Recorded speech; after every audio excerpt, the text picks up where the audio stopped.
Kapan riya bisa membatalkan ibadah? Rasulullah Shallallahu Alaihi Wasallam mengingatkan bahwa riya bisa membatalkan ibadah yang tercampur riya.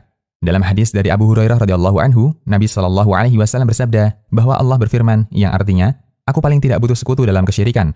Siapa yang melakukan amalan dan dia menyekutukan aku dengan selainku dalam amalan tersebut, aku tinggalkan amal itu dan sekutunya. Hadis riwayat Muslim. Yang dimaksud syirik dalam hadis ini adalah syirik dalam motivasi beribadah. Seseorang beribadah dengan motivasi bukan untuk mendapatkan balasan dari Allah, namun ingin mendapatkan balasan dari manusia, apapun bentuknya. Bagaimana hubungan riya dengan keabsahan ibadah? Imam Ibnu Utsaimin menjelaskan bahwa hubungan riya dengan ibadah ada 3 macam. Pertama, motivasi dia beribadah dari awal adalah untuk mendapatkan perhatian dari manusia. Seperti orang yang beribadah dengan tujuan dia dari awal agar diakui bagian dari muslim.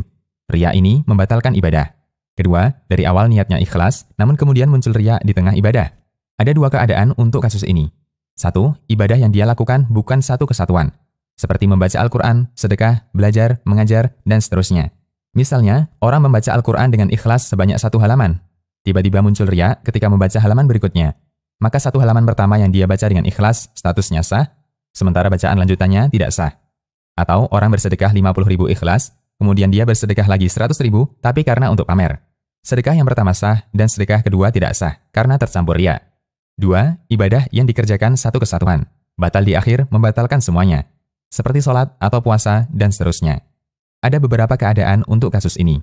Keadaan pertama, ketika riya itu muncul, dia segera koreksi hatinya dan menolak riya sebisa yang dia lakukan.